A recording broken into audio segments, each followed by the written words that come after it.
लेकिन पाकिस्तान जब इन तमाम दुखों के बीच से गुजर रही है, तब एक तरफ तो वहीं सहवाग ने जले पर नमक छिड़क दिया है और यह बताया है कि पाकिस्तान को वो आए दिन इतना क्यों हौंकते रहते हैं। क्योंकि कई बार लोग कहते हैं ना कि सहवाग बहुत ज्यादा ट्वीट करते हैं पाकिस्तान के खिलाफ और उनके कतई खिलाड़ी को शोभा नहीं देता। हाल फिलहाल में सहवाग के तमाम जो सहयोगी थे उन्होंने भी लिखा कि पाकिस्तानी 152 पे 0, 170 पे 0 दिखाते हैं। फैंस की लड़ाई समझ में आती है, लेकिन सहवाग के पोस्ट को सहवाग ने ही क्लैरिफाई किया है और यह बताया है कि पाकिस्तान से वो इतना क्यों किलसते हैं या क्यों उनके खिलाफ।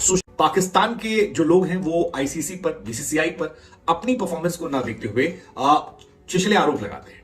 सहवाग लिखते हैं कि इंडिया की हार पर पाकिस्तान के प्रधानमंत्री भी कूद कर आ जाते हैं और वो भी अनाप शनाप लिखते हैं, जो दर्शाता है कि किस तरह से उनके प्लेयर्स और प्रधानमंत्री का व्यक्तित्व। सामने क्रम मिलाकर पाकिस्तानियों ने एक और बड़े नाम नेहाद भारतीय क्रिकेटर का भी सॉफ्टवेयर अपडेट कर दिया है और वो अब बाकायदा सफाइयां पेश करने पर लग चुका है। बात हो रही है वीरेंद्र सहवाग की, जो थ्रू आउट द टूर्नामेंट यानी वर्ल्ड कप के दौरान पाकिस्तान को बुरा भला कहता रहा, ट्रोल करता रहा। किसी भी एक बड़े प्लेयर को ये बात शेवा नहीं देती कि वो सोशल मीडिया ट्रोल बनकर दूसरे मुल्क जिसकी टीम उनके घर पर आई है उनका मजाक उड़ाने की कोशिश करे। इस वीडियो में चंद ट्वीट्स आपको वीरेंद्र सहवाग की बताएंगे, जिसके बाद पाकिस्तानियों ने ऐसी दुर्गत बनाई वीरेंद्र सहवाग की कि फिर भारतीय मीडिया समेत उनके बड़े बड़े लोगों को बीच में आना पड़ा और वीरेंद्र सहवाग जैसे शख्स को बताना पड़ा कि तुम क्रिकेटर रहे हो, तुम्हें सोशल मीडिया ट्रोल बनने की जरूरत नहीं, अपनी इज्जत का भी ख्याल रखो और हमारे मुल्क की भी। वीरेंद्र सहवाग का ये 4 नवंबर का ट्वीट है जब पाकिस्तान वर्सेस न्यूजीलैंड मैच हो रहा था, जिसमें पहली इनिंग खत्म होने पर वो लिखता है, सचिन और राहुल को आदत रही है सालों से पाकिस्तान को तकलीफ देने की। अब इस पाकिस्तान और न्यूजीलैंड के मैच में भारत का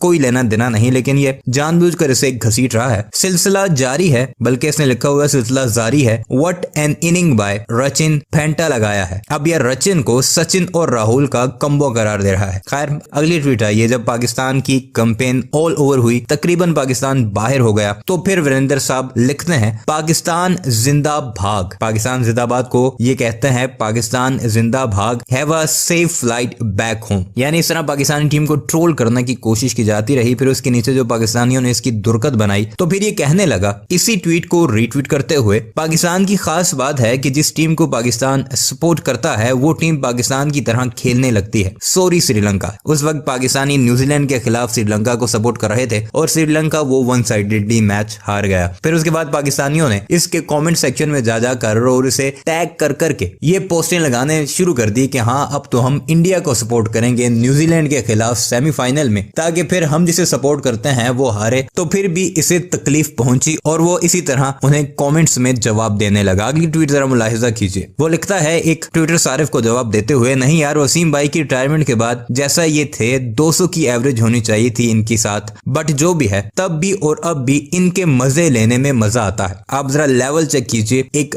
साबिक क्रिकेटर का कि वो ट्रोल को जवाब देते हुए कहता है कि इनके मजे लेने में मजा आता है, हालांकि खुद ये बेइज्जत हुआ इन लोगों से। और फिर अगली पोस्ट 2 दिन पहले जो इसने लगाई वो मुलाहिजा कीजिए, जब इस पर बेइंतहा तनकीद हुई अपने मुल्क के अंदर ही, तो ये कहने लगा, in this world nobody is left without criticism without exception. यानी इसे पता लग चुका था कि इस पर तनकीद हो रही है, पाकिस्तानी तो कर ही रहे हैं। भारत के अंदर से भी इसके इस लेवल तक गिर जाने पर तनकीद शुरू हुई, तो फिर ये अपने किसी योगी बाबा की कोई फेमस सेंस की पिक्चर लगाकर अपने ऊपर तनकीद का जवाब पेश कर रहा था। अगली ट्वीट जो कि फाइनल ट्वीट है इसकी, जिसमें ये जस्टिफिकेशन देता दिखाई दिया कि पाकिस्तानी हमें बेइज्जत करते हैं, पाकिस्तानी प्लेयर्स कभी चाय पीते दिखाई देते हैं और साथ कैप्शन में लिखते हैं टी इज फैंटास्टिक, कभी हमें 152 पर 0 के ताने मारते हैं, तो फिर इसलिए मैं इस तरह उनका जवाब सोशल मीडिया पर करता हूं या पाकिस्तानियों पर तनकीद करता हूं। और ये कहता है कि 21 सेंचुरी में हम 6 बार में से 5 बार वर्ल्ड कप सेमीफाइनल में पहुंचे और पाकिस्तान सिर्फ 1 बार पहुंचा। इनका प्राइम मिनिस्टर हमें तंग करता है, बीसीसीआई पर ये तनकीद करते हैं वगैरह वगैरह। यानी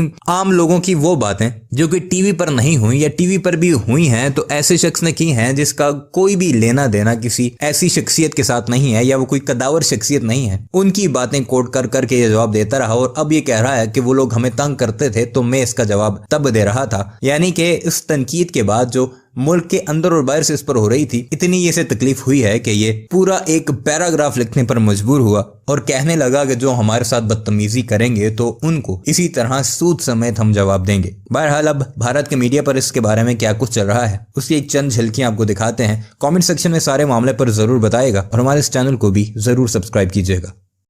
वो साल 1999 था जो पाकिस्तान वर्ल्ड कप में अपना 1992 के बाद सर्वश्रेष्ठ प्रदर्शन करती है, लेकिन उसके बाद पाकिस्तान की टीम वर्ल्ड कप में कम से कम एक औसत टीम नजर आती है। 2003 में ग्रुप स्टेज से बाहर, 2007 में ग्रुप स्टेज से बाहर, 2011 में इंडिया ने उन्हें सेमीफाइनल से बाहर किया, 2015 में ग्रुप स्टेज से बाहर, 2019 में ग्रुप स्टेज से बाहर और 2023 में ग्रुप स्टेज से बाहर।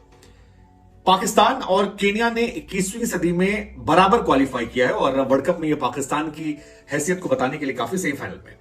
लेकिन पाकिस्तान जब इन तमाम दुखों के बीच से गुजर रही है तब एक तरफ इंडियन क्रिकेट में दादा के नाम से मशहूर सौरव गांगुली ने पाकिस्तान क्रिकेट पर मरहम लगाया है, तो वहीं सहवाग ने जले पर नमक छिड़क दिया है और यह बताया है कि पाकिस्तान को वो आए दिन इतना क्यों हौंकते रहते हैं। क्योंकि कई बार लोग कहते हैं ना कि सहवाग बहुत ज्यादा ट्वीट करते हैं पाकिस्तान के खिलाफ और उनके खिलाड़ी खिलाड़ी को शोभा नहीं देता। हाल फिलहाल में सहवाग के तमाम जो सहयोगी थे उन्होंने भी लिखा कि पाकिस्तानी 152 पे 0, 170 पे 0 दिखाते हैं। उन्हें सहवाग का 2006 का वो टेस्ट देखना चाहिए जहां पर इंडिया ने 410 पे 0 बना दिया था। खैर, फैंस की लड़ाई समझ में आती है, लेकिन सहवाग के पोस्ट को सहवाग ने ही क्लैरिफाई किया है और यह बताया है कि पाकिस्तान से वो इतना क्यों किलसते हैं या क्यों उनके खिलाफ वीरेंद्र सहवाग ने दरअसल टिट फॉर टैट करके एक पूरा पोस्ट लिखा और बताया कि कैसे पाकिस्तान ने जो किया था 10 नवंबर 2022 को, उसी का रिएक्शन उन्होंने दिया। वो जो शोएब अख्तर करते थे, वो जो तमाम उधर से पाकिस्तान के फैंस करते थे, बस वही उन्होंने पलटवार करके दे दिया है, कुछ और नहीं। और इसको एक्सप्लेन करते उन्होंने लिखा कि 21वीं सदी में कुल 6 वर्ल्ड कप हुए हैं, जिसमें से इंडिया जो है सिर्फ एक बार 2007 में सेमीफाइनल तक नहीं पहुंच पाई है, बांग्लादेश से मारे थे।